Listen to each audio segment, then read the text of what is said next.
ఇది కేవలం సమాచారంగా మాత్రమే భావించండి. వైద్య నిపుణులను సంప్రదించండి.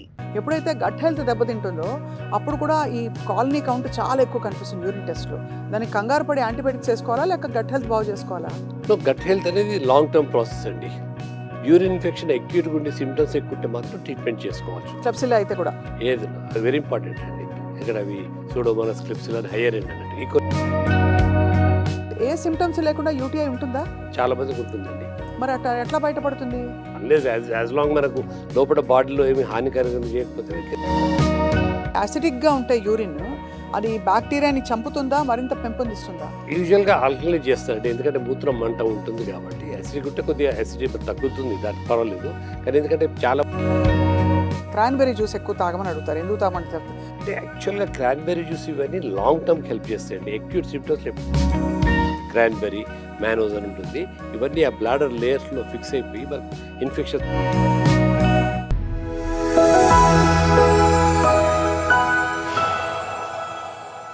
Hello and welcome to Sakshi life. అసలు ప్రాస్టేట్ సమస్యల్ని నివారించవచ్చా? ఒకవేళ వస్తే దాన్ని ఎలా డీల్ చేయాలి? చికిత్స ఎలా ఉంటుంది? వీటిపై మాట్లాడదాం. మనతో పాటు చాలా అనుభవజ్ఞులైన ఒక యూరాలజిస్ట్ అండ్ అందరికీ సుపరిచితులు, executive director of Asian institute of neurology nephrology, మనతో పాటు డాక్టర్ పూర్ణచంద్ర రెడ్డి గారు ఉన్నారు. నమస్కారం సార్. నమస్కారం అండి. సార్, చాలామందికి క్లెప్సిల్లా బ్యాక్టీరియా, ఈకోలై అంటే బయట నుంచి వస్తుంది, క్లెప్సిల్లా మనకి గట్లో ఉంటుంది, ఇంటెస్టైన్స్లో ఉంటుందని వింటాం. ఎప్పుడైతే గట్ హెల్త్ దెబ్బతింటుందో అప్పుడు కూడా ఈ కాలనీ కౌంట్ చాలా ఎక్కువ కనిపిస్తుంది యూరిన్ టెస్ట్లో.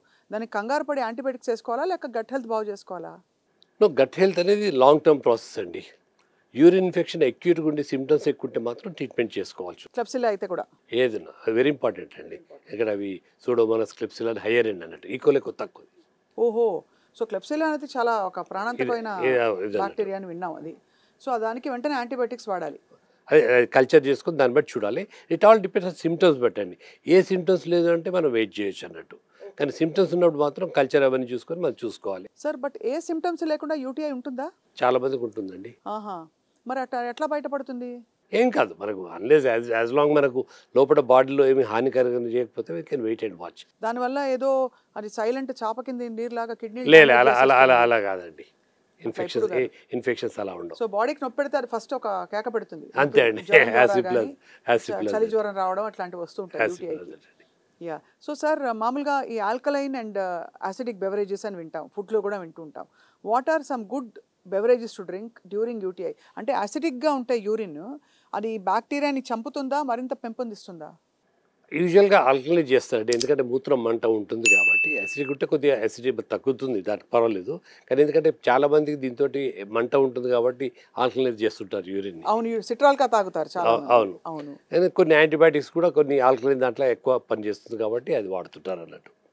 మనకి ఫుడ్ గ్రూప్స్లో బెవరేజెస్లో కిడ్నీ ఫ్రెండ్లీ, బ్లాడర్ ఫ్రెండ్లీ వీటన్నిటికీ అంటూ ఏమన్నా ఉంటాయి? క్రాన్బెర్రీ జ్యూస్ ఎక్కువ తాగమని అడుగుతారు, ఎందుకు తాగమని చెప్తారు? యూటీఐ వచ్చిందంటే క్రాన్బెర్రీ జ్యూస్ తాగండి అంటే యాక్చువల్గా క్రాన్బెర్రీ జ్యూస్ ఇవన్నీ లాంగ్ టర్మ్కి హెల్ప్ చేస్తాయండి. అక్యూట్ సిమ్టమ్స్లో ఎప్పుడూ హెల్ప్ చేయవు. క్రాన్బెర్రీ మ్యానోజ్ అని ఉంటుంది. ఇవన్నీ ఆ బ్లాడర్ లేయర్స్లో ఫిక్స్ అయిపోయి మనకు ఇన్ఫెక్షన్ తక్కువ వచ్చే అవకాశం ఉంటుంది తప్ప ఇట్ ఈస్ నాట్ ఫర్ అక్యూట్లో ఎప్పుడూ హెల్ప్ చేయవు. రికరెంట్గా వస్తుంది, పదే వస్తుంది కదా, వాళ్లకు ఇవన్నీ హెల్ప్ చేస్తాయండి. సార్, మహిళల్లో 50 దాటిన తర్వాత యూటీఐస్ ఎందుకు ఎక్కువ అవుతాయి? చాలా మందిలో మెనోపాజ్ తర్వాత మోస్ట్ ఇంపార్టెంట్ ఏంటంటే ఈ urine passage is hormone dependent అండి. కొద్దిగా నేరో కావచ్చు అన్నట్టు, ఎందుకంటే అది షింక్ అయిపోతుంది ఆ టైంలో. సో వాళ్ళకి ఇన్ఫెక్షన్స్ వస్తుంది. ఐజ్ వచ్చేవరకు డయాబెటీస్ కూడా కామన్గా ఉంటుంది అన్నట్టు. సో ఈ రెండింటితోటి చాలా కామన్గా వస్తుంది ఇన్ఫెక్షన్. చాలామందికి యూరినరీ సిమ్టమ్స్ లేడీస్లో ఉంటాయి 50 ఏళ్ళ తర్వాత, కానీ they may not be because of infection, just ఆ features because of post menopausal symptoms తోటి కూడా ఉంటాయి అన్నట్టు. సో ప్రతి మంట పెద్దవాళ్ళకి వచ్చేది, లేడీస్లో వచ్చేది ఇన్ఫెక్షన్ కాదు. మనం నిర్ధారణ చేసుకున్న తర్వాతనే యాంటీబయాటిక్ వాడుకోవాలి. ఈ మధ్య యూటీఐ కిట్ అని ఏవేవో వస్తున్నాయి సార్, మందులు, సప్లిమెంట్స్, పనిచేస్తాయి సార్? లేదండి, అన్నీ ప్రాపర్గా చేసుకొని అవసరం ఉన్నదే వాడుకోవాలండి. ఈ కిట్స్ అనేది ఇవన్నీ మార్కెటింగ్లో చాలా పెడుతుంటారు. బట్ ఆ వర్డ్ చూస్ చేసుకొని మనం ఏదో వేసుకోవడం, సొంత వైద్యం చేసుకోవడం మంచిది కాదు. కరెక్టే సార్, మీరు మంచి మాట చెప్పారు. సో అయితే సార్, డీహైడ్రేషన్కి ఫస్ట్ మీరు చెప్పారు, సిమ్టమ్స్ చెప్పారు, యూరిన్ కలర్ ఒకటి ఎగ్జామిన్ చేయడం. రెండోది, ఈ మధ్య బాడీ పెయిన్స్ వస్తే కూడా ఎవరో ఒక డాక్టర్ గారు చెప్పగా నేను విన్నాను, మీరు డీహైడ్రేటెడ్గా ఉన్నారా, మీరు నేను ప్రయాణం చేసి వచ్చారా అని. వాటర్ తక్కువ తీసుకున్న వారికి, డీహైడ్రేషన్ వరకే ఈ మజిల్ పెయిన్స్ ఇవన్నీ కామన్ అండి. ఎందుకంటే ఎలక్ట్రోలైట్ ఇంబ్యాలెన్స్ అయ్యారికి సోడియం తక్కువైపోయి అయ్యేవారికి దాంతో ఇది అవుతుంది అన్నట్టు. సో ఇమీడియట్గా మనం కొద్దిగా ఎలక్ట్రాల్ పౌడర్ అది తీసుకుంటే ఆర్ ఈవెన్ మజ్జిగలో సాల్ట్ వేసుకొని తీసుకున్నా సరిపోతుందండి. చాలా వరకు హెల్ప్ చేస్తుంది. 2-3 ఒక లీటర్లు వాటర్ తాగేసుకుంటే సరిపోతుంది. ఎక్కువ వాటర్ తాగడం వల్ల వచ్చే సమస్యలు ఏంటి sir? What happens in the body? చాలా ఎక్కువ తాగుతుంది ఏంటంటే బాడీలో యూరిన్లో సోడియం ఎక్కువ వెళ్ళిపోతుంది. ఇన్ఫ్యాక్ట్ చాలా కాలం క్రితం నేను ఒక పేషెంట్ వెరీ లో సోడియంతో చూశాను. టెస్ట్ చేస్తే 104 ఏదో ఉంది. ప్రాక్టికల్ చెప్పాలంటే క్వశ్చన్ అడితే ఆన్సరు, నేను ఒక ఛానల్లో చూశాను సార్, నీళ్ళు బాగా తాగితే కిడ్నీస్ బాడీ అంతా వాష్ అవుట్ అవుతుంది, మంచిగా క్లీన్ అవుతుందని. రోజుకు కుండెడ్ నీళ్ళు తాగేది, దాంతో లాంగ్ టర్మ్లో సోడియం పోయి హైపోనెట్రిమియా అయి ప్రాబ్లం వచ్చింది. సో అంత కూడా తాగకూడదు. యూరిన్ క్లియర్గా ఉన్నట్టు ఇంతకుముందు చెప్పినట్టు వాటర్ యూరిన్ క్లియర్గా వస్తే మన అడిక్వేట్గా ఉంటుంది. మరీ ఎక్కువ తాగవలసినంత అవసరం లేదు. సెకండ్ థింగ్ 2 లీటర్లు 3 లీటర్లు 4 లీటర్లు అంటారు, ప్రాక్టికల్ కాదండి. ఇప్పుడు మన పని మీద మనం ఉంటాం, ఎక్కడ చూస్తాం? బట్ అట్లీస్ట్ యూరిన్ పోస్తున్నప్పుడు కలర్ అయితే చూస్తారు కాబట్టి ఆ కలర్ బట్టి బిహేవ్ చేసుకోవడం బెటర్ అన్నట్టు. సార్, అన్ని సమస్యల్ని ఆపడానికి, కర్బ్ చేయడానికి లైఫ్ స్టైల్ అంటారు. సో గుండె జబ్బు రాకూడదంటే ఎక్సర్సైజ్ చేయి, మంచిగా హెల్దీగా తినని చెప్పి. కిడ్నీ డిసీజ్ మాత్రం చాప కింద నీరులా వస్తుంది. అది ఎప్పుడు పుంజుకుని పెద్దదైపోతుందో చెప్పలేము సార్. సో ఏ సమస్యలైనా అవాయిడ్ చేయడానికి హెల్దీ టిప్స్ ఒక 5 చెప్పండి సార్ మాకు. అడిక్వేట్ వాటర్ ఒకటి ఇంపార్టెంట్, ఎందుకంటే వాటర్ తాగకపోతే infections plus second thing stones form అవుతుందండి. అండ్ గుడ్ డైట్, మరీ నాన్ వెజ్ ఎక్కువ తినడం అవి కూడా మంచిది కాదండి. And second thing most important ఏంటంటే diabetes and hypertension the 2 most important causes kidney failure అండి.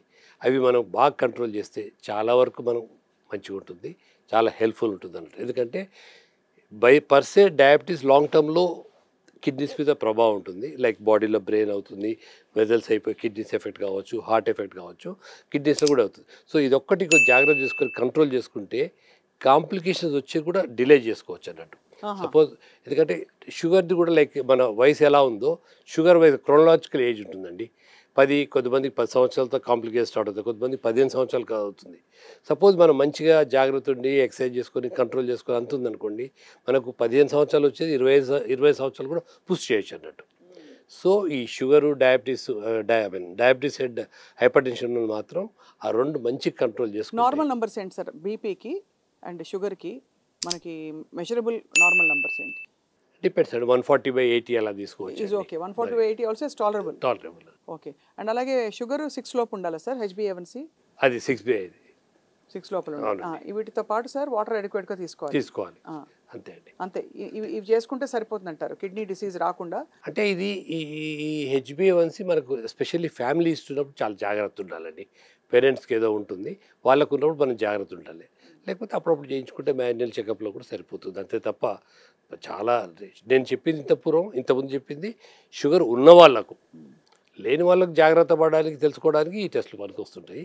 బట్ ఉన్న వాళ్ళకు 6 బిలో పెట్టుకుంటే చాలా లాంగ్ టర్మ్లో ఈ కాంప్లికేషన్స్ వచ్చే అవకాశాలు తక్కువ ఉంటాయి అన్నట్టు. అండ్ టిపికలీ సార్ డయూరిటిక్స్ వాడిన వాళ్ళకి వచ్చే కాంప్లికేషన్స్ ఏముంటాయి సార్? డయాబెటిక్స్లో కూడా అండి హైపోనెట్రిమియా కొద్దిగా వీక్ ఎలక్ట్రోలైట్ ఇంబ్యాలెన్స్ అవుతుంది అన్నట్టు, వెరీ కామన్ అన్నట్టు. సో ఆ ఎలక్ట్రోలైట్ ఇంబ్యాలెన్స్ ఉంది కాబట్టి అప్పుడు ఆ ట్యాబ్లెట్ మారుస్తారు. And of course sir, finally అందరి favourite question, high protein diets కిడ్నీలను డ్యామేజ్ చేస్తాయి. ఇప్పుడు జిమ్మింగ్ తర్వాత ప్రోటీన్ పౌడర్స్ 80 గ్రామ్స్ 100 గ్రామ్స్ ప్రోటీన్లు తీసుకోవడాలు చాలా ఎక్కువ అయిపోయింది. సో దానిలో కూడా కొన్ని సోర్సెస్ ఆఫ్ ప్రోటీన్ కిడ్నీకి బెటర్ అని చెప్పచ్చా? ఇది కొద్దిగా కాంట్రవర్షియల్ క్వశ్చన్ అండి. ఏ టైప్ ఆఫ్ ప్రోడక్ట్ ఉంది అవి కూడా చూసుకోవాలి. ఏదున్నా కూడా we should be healthy.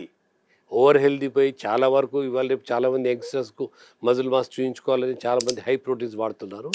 I don't advise. కొన్ని వేరే అనబాలిక్ స్టెరాయిడ్స్ ఉంటున్నాయి, అది ఉంటున్నాయి, దాంతో ఇన్ఫర్టిలిటీ వేరే కారణాలు కూడా వచ్చే అవకాశాలు ఉన్నాయి ఇవాళ రేపు.